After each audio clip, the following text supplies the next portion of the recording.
আসসালামু আলাইকুম, সবাইকে স্বাগত জানাচ্ছি আবারও লতার রসুইতে নতুন আরও একটি ভিডিও দেখার জন্য। আজকে আপনাদের সাথে শেয়ার করব খুবই সহজ একটা প্যানকেক রেসিপি। এই প্যানকেকটা আপনারা কিন্তু অতিথি আপ্যায়নে কিংবা বাচ্চাদের টিফিনে কিংবা বিকেলের চায়ের সাথেও খেতে পারেন। ঝটপট বানানো যায়, খুবই সহজ, ঘরে থাকা উপকরণে তৈরি করা যায়, আর মজা তো অবশ্যই হয়ে থাকে। তাহলে চলুন দেখে নিই আজকের রেসিপি। আমি এখানে একটা মিক্সিং বোলে একটা ডিম নিয়েছি। আমি কিন্তু একটা ডিম নিয়েছি। আপনারা যদি পরিমাপে আরও বেশি বানাতে চান তাহলে কিন্তু উপকরণের সব কিছু ডাবল হয়ে যাবে। এই পর্যায়ে আমি দিয়ে দিচ্ছি খুবই সামান্য পরিমাণ লবণ। এটা অপশনাল, কেউ যদি পছন্দ না করেন তাহলে কিন্তু নাও দিতে পারেন। আর এখানে দিয়ে দিচ্ছি আমি চিনি। এটা আস্ত দানার চিনি, এটা কিন্তু গুঁড়ো করা না। আমি 1 কাপের থেকে কিছুটা কম দিয়েছি। চিনিটা চাইলে আপনারা আপনাদের পছন্দ মতো অ্যাড করতে পারেন। এখন এরকম একটা এগ বিটারের সাহায্যে চিনি, লবণ এবং ডিমটাকে ভালোভাবে এভাবে বিট করে নেব। ততক্ষণ পর্যন্ত বিট করব যতক্ষণ চিনিটা গলে না যায়। ফিরে আসছি চিনিটা ভালোভাবে গলে যাওয়া পর্যন্ত।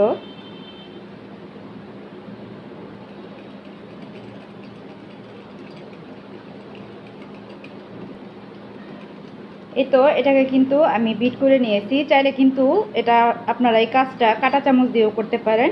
ইলেকট্রিক বিটারের কোনো প্রয়োজন হয় না এই প্যানকেকটা তৈরি করতে।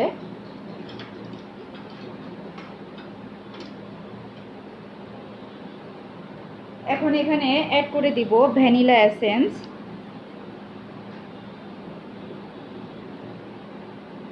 আমি এই ব্র্যান্ডের ভ্যানিলা এসেন্সটা ব্যবহার করছি। আর ভ্যানিলা এসেন্সের যে মুখটা আছে ওটা দিয়ে দিচ্ছি। এখানে 1 চা চামচ পরিমাণ ভ্যানিলা এসেন্স হবে। আর দিয়ে দিচ্ছি তরল দুধ। এটা জাল করে ঠান্ডা করে নেওয়া দুধ। এখানে দেখতেই পারছেন 1 কাপের থেকে কিন্তু কম আছে। আমি সামান্য একটু রেখে দিচ্ছি, যদি লাগে পরবর্তীতে ইউজ করব। এখন এগুলিকে একটু ভালোভাবে মিক্স করে নিচ্ছি।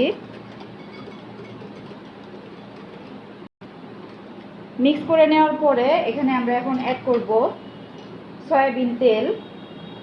আমি এখানে 1/4 কাপ পরিমাণ সয়াবিন তেল ব্যবহার করছি। চাইলে কিন্তু গলানো বাটারও ব্যবহার করা যেতে পারে। এখন সব কিছু ভালোভাবে মিক্স করে নিচ্ছি আর কি। এই তো সব কিছু কিন্তু আমি ভালোভাবে মিক্স করে নিয়েছি। এখন এখানে আমরা শুকনো উপকরণ অ্যাড করব। এই জন্য আমি প্রথমে একটা এরকম স্টেইনার নিয়েছি। আর এখানে দিয়ে দিচ্ছি ময়দা 1 কাপ পরিমাণ। দেখতেই পারছেন আমি কিন্তু সামান্য একটু উঁচু করে নিয়েছি, তবে এখানে কিন্তু 1 কাপই রয়েছে। আমি আজকে 1 কাপ পরিমাণ ময়দা দিয়ে তৈরি করে দেখাবো। তবে এই প্যানকেকটা কিন্তু আটা দিয়েও একদম পারফেক্ট হয়। যার বাসায় ময়দা না আছে তারা কিন্তু আটা দিয়ে তৈরি করে নিতে পারেন। আর দিয়ে দিচ্ছি বেকিং পাউডার। আমি বেকিং পাউডার দিচ্ছি 1.5 চা চামচ পরিমাণ, কারণ প্যানকেকে বেকিং পাউডারের পরিমাণ একটু বেশি লাগে। আর চেষ্টা করবেন অবশ্যই ময়দাগুলিকে চেলে ব্যবহার করতে, এতে করে কিন্তু আপনার মিশ্রণটা একদম মসৃণ হবে আর কেকগুলিও খুব সুন্দর হবে।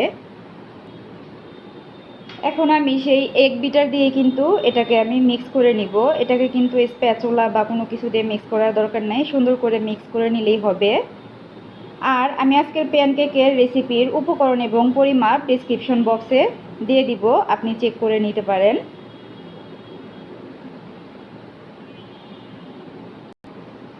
দেখুন মিক্সারটা এমন হয়েছে। তবে আগে থেকে যে আমি একটু দুধ রেখে দিয়েছিলাম সেখান থেকে কিন্তু আরও 1 চা চামচ পরিমাণ দুধ আমি দিয়ে দিলাম।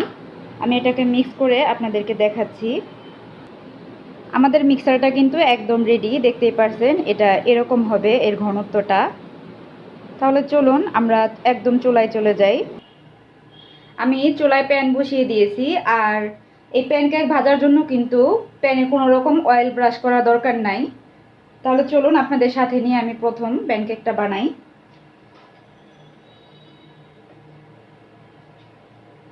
আমাদের সবার বাসায় কিন্তু গোল চামচ রয়েছে, মানে আমরা যেটা ডালে ব্যবহার করি, কিংবা মেজারমেন্ট কাপের যে কোনো চামচ আপনারা ব্যবহার করতে পারেন, আপনার যেরকম শেপ পছন্দ।